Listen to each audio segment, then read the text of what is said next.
My name's Mark. I'm 42. I live in Texas, and I work in IT ever since COVID. My company went fully remote. At first, I thought, great, no commute, more time at home. But the reality, it's been slowly breaking me down. Day after day, I sit in this chair for 10, sometimes 11 hours straight. My back feels like it's on fire. My knees ache just walking across the kitchen, and my shoulders are so stiff I can barely turn my head. By evening, I'm not just tired, I'm completely wiped out, like I've aged 30 years overnight. And the truth is, it's not even the physical pain that scares me the most. It's my mind. I've started forgetting things, important things. Passwords I use every day. Meetings I can't afford to miss. One time, I nearly forgot to pick up my own kid from school. Sitting there in my car, heart pounding. I couldn't stop thinking about my dad. My dad has Alzheimer's. I've watched him slip away piece by piece. His memory, his independence, even the way he looks at me. And every time I forget something, there's this voice in my head whispering, "Mark, is this it? Is this how it starts for you?" Meanwhile, my mom is battling severe arthritis. So most days, I'm juggling work deadlines, caring for my dad, helping my mom, and still trying to show up for my kids. Some nights, I'm typing away on my laptop past midnight, half listening to see if dad gets up to wander. And in those moments, I feel crushed, like I'm trapped between generations, carrying everyone else, while quietly wondering if my kids will one day have to carry me too. And here's the thing, this isn't just my story. It's the story of millions of Americans after the pandemic stuck working from home, sitting too much, battling chronic stress, nagging pain, and living with this quiet, persistent fear of losing our memory, our independence, even losing ourselves. But here's why I'm sharing this. I found some things that helped pull me out of that spiral, practical, realistic steps that changed not just my body, but my mind. And in this conversation, I want to take you with me. Together, we'll dig into what the science actually says, what I've lived through myself, and the small, simple changes that can truly reshape how we age. So if any part of my story feels familiar, if you've ever carried that weight in your chest, or that fear sitting in your gut stick with me, this isn't just about pain. It's about hope. It's about taking back control of our bodies, our brains, and our futures.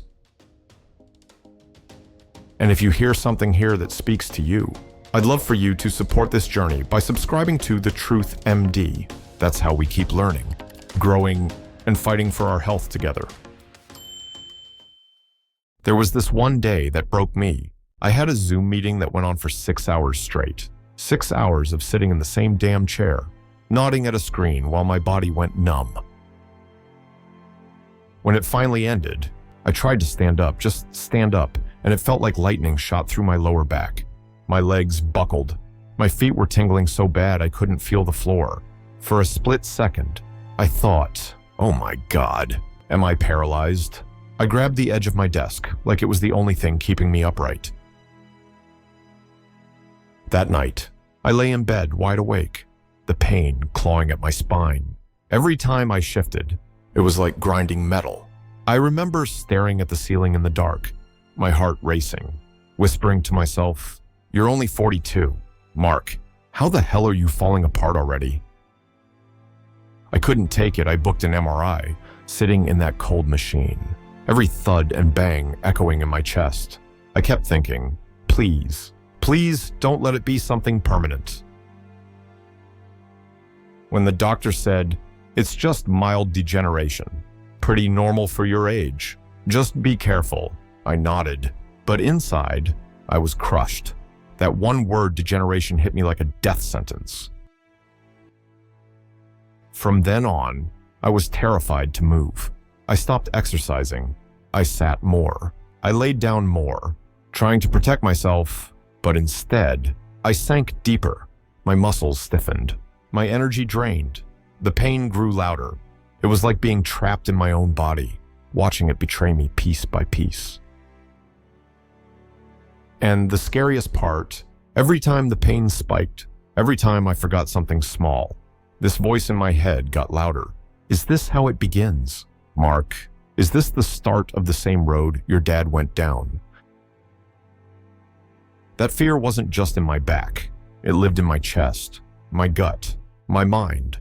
It felt like I was disappearing too young, too soon. After that MRI, everything just went downhill. The pain didn't quit. It followed me like a shadow. At night, I'd climb into bed praying for some rest. But the second my head hit the pillow, my back would light up like someone was jamming hot wires into my spine. I'd roll from one side to the other, hunting for that one position that didn't feel like hell and never find it. Next thing I knew, it'd be 2, 3 in the morning. I'd just be lying there, eyes wide open, staring at the ceiling, body screaming, brain spinning. By the time the sun came up, I wasn't waking up rested. I was dragging myself out of bed like a zombie. And the brain fog, man, it was brutal. I'd be halfway through an email and poof, everything I was trying to say just vanished. I'd snap at my kids over nothing. My wife would ask me a simple question, and I'd just sit there blank, like somebody pulled the plug out of my brain. Meanwhile, work was breathing down my neck. My dad needed constant care. My mom was calling about her arthritis, and my kids just wanted their dad to actually be there. I felt like I was being pulled apart from every angle, like I was the rope in a never-ending tug of war. And here's the kicker. It wasn't just my body falling apart, it was my mind too. My back felt 60, my brain felt 70, but the mirror said 42. Too damn young to feel this old. Some nights, I'd sit there in the dark, whispering to myself, this can't be normal. You're burning out. You're aging fast forward. And that thought, that scared me more than the pain itself. After weeks of nights like that tossing, turning, mind racing, I hit a breaking point. I couldn't keep living in this fog. So I started searching for answers. Late at night, after the kids were asleep and Dad was finally settled, I'd sit at my laptop typing, why does pain never go away? Can sitting all day actually hurt your brain? That's how I stumbled onto something I'd never been taught, the science of pain and the brain. One doctor, Andrea Furlan, explained it in a way that finally made sense. She said chronic pain isn't always about a broken bone or damaged tissue. It's like a fire alarm in your house that won't shut off, even after the fire is out. That's why my MRI looked mild, but my body screamed otherwise. My nervous system was stuck on high alert, and the more I feared the pain, the louder the alarm got. And then came the part that shook me. Research from scientists like Dr. David Reichland shows, if you sit 12 hours a day, exactly what I was doing, your risk of dementia shoots up by about 60%. 60%. Why?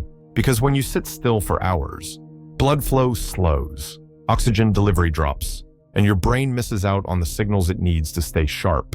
One study even showed people who sat the most had smaller hippocampi, the part of the brain that controls memory. It was like looking at my future on a graph. And it wasn't just the brain. I learned that after only 30 minutes of sitting, your body's calorie burning slows, insulin sensitivity drops, and blood sugar spikes higher. That explains why I'd feel wiped out after a long day at my desk, even without doing anything. Another paper compared active adults with those who were mostly sedentary, and the difference was staggering. The sitters not only had weaker muscles, but their brains processed information slower, like the wiring had started to rust. But here's the hopeful side. It doesn't take a marathon to fight back. Just 2. 0 steps a day, about a 20-minute walk, already lowers your dementia risk and keeps your brain more resilient. 20 minutes. That's less than the time I waste scrolling emails. And the science on neuroplasticity, that floored me too. Even in your 40s or 50s, your brain can still grow new neurons if you move, if you challenge it, if you break the cycle. For the first time, I realized maybe I wasn't doomed to repeat my dad's story. Maybe there was a way out of this spiral. That was the turning point. Once I knew my brain wasn't doomed, that it could actually rewire and heal, it changed the way I looked at every choice in my day.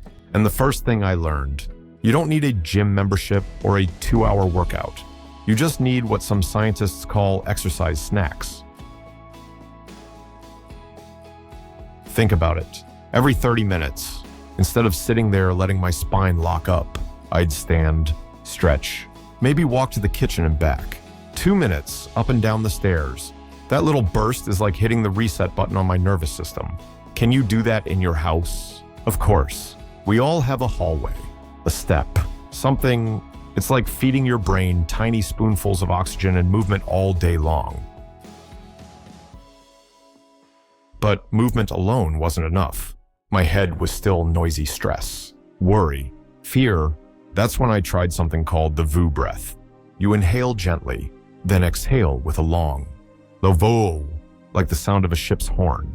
It might feel silly, but it works. It vibrates the vagus nerve, slows your heart rate, and sends a message to your body.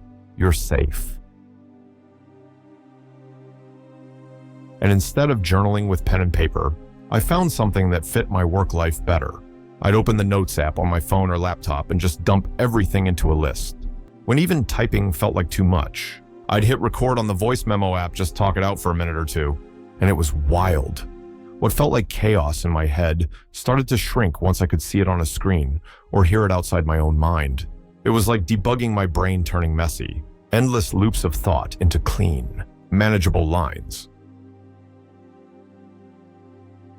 And then I realized I didn't have to do this alone.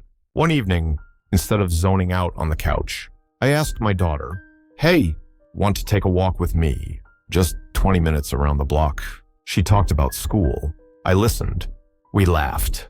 And without even noticing, I'd doubled my steps, bonded with my kid, and shut down that sense of isolation that had been eating me alive. What if we all did that turned exercise into connection? Food. I kept it simple. No fads, no miracle diet. I leaned into the Mediterranean style. More fish, nuts, olive oil, and vegetables. Cut down soda and processed meats. For me, it felt like clearing static off a radio, less junk noise. Clearer signals for my body and brain. And here's what science says. Mediterranean eating is powerful. Studies show people who follow it cut their Alzheimer's risk by 30–35%. Omega-3s from salmon or sardines protect neurons and support memory. Vitamin E in almonds and walnuts help slow cognitive decline. Polyphenols in extra virgin olive oil calm brain inflammation. Even berries like blueberries in my morning oatmeal are packed with anthocyanins, proven to support memory and learning. I didn't overhaul everything overnight. I swapped small things. Pastries in the morning for oatmeal with walnuts and blueberries, fast food lunches for chicken salad with olive oil and greens, dinners where salmon hit the pan at least twice a week, snacks, a handful of almonds instead of chips, drinks, more water and green tea, less soda. These weren't rules. They became habits, little switches that, over time, felt like turning the volume down on brain fog and turning the dial back toward energy and clarity. And finally, sleep. God, I had ignored it for years, but aiming for 7 to 8 hours became my anchor. I forced myself to shut the laptop an hour earlier, even if emails piled up, because the truth is, your brain literally takes out the trash while you sleep. Skip that, and the waste builds up, showing up in your memory, your mood, your body.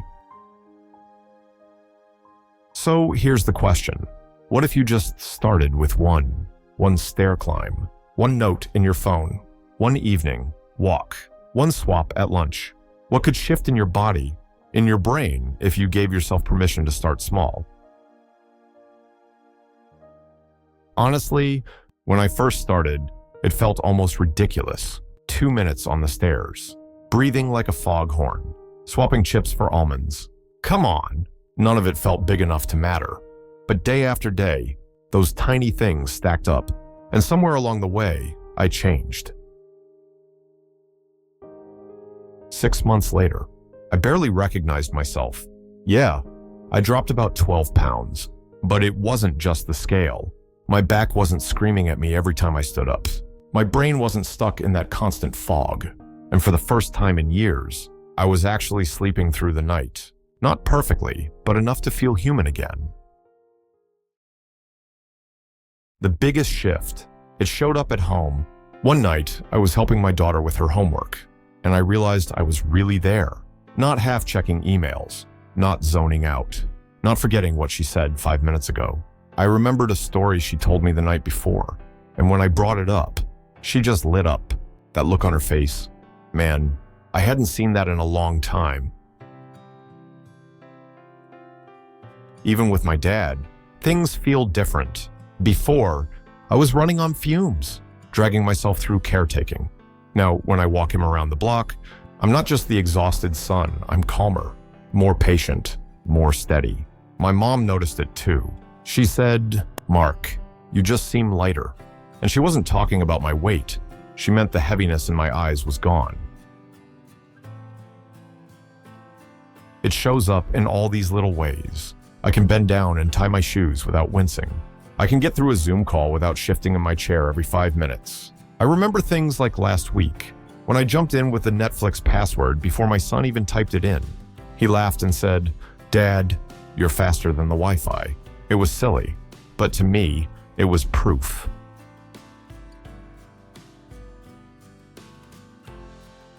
For the first time in years, I don't wake up thinking, am I just walking the same road as my dad? Instead, I wake up believing I'm carving a different path. The fear's still there, but it's not in the driver's seat anymore. That's the new version of me.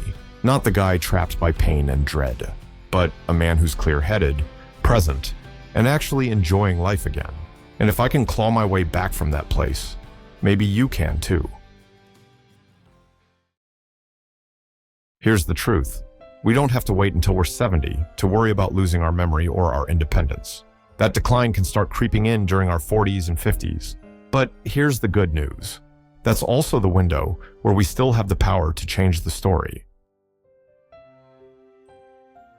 If there's one thing my journey taught me, it's this: you're not broken. Your brain and your body can learn, adapt, and bounce back if you give them the right signals. For me, it came down to 7 small shifts. Learning the science, so I stopped living in fear and started taking action. Breaking up the endless sitting with little exercise snacks. Calming my nervous system with things like the VU breath and dumping thoughts into my notes app instead of letting them spin in my head. Turning movement into connection, like those evening walks with my daughter. Keeping food simple. Eating more Mediterranean-style meals that fuel the brain, not just fill the stomach. Treating sleep like medicine, because it is. Building community, even if it's just a lunch walk Zoom with coworkers. Individually, those steps felt tiny, but stacked together, they completely rewired my life. Less pain, clearer mind, deeper sleep, more patience, more joy. I'm not just living in my dad's shadow anymore. I'm building my own path. So let me ask you, what's your first step? Maybe it's climbing the stairs once. Maybe it's a 5-minute walk. Maybe it's swapping soda for green tea. Whatever it is, start there. Every little step is a promise to your future self. I will stay sharp. I will stay strong. I will stay free. And if anything in my story connected with you, I'd love for you to stick around. Hit subscribe to The Truth MD. That's how we keep learning, keep growing, and keep building a community where none of us have to face this fight alone.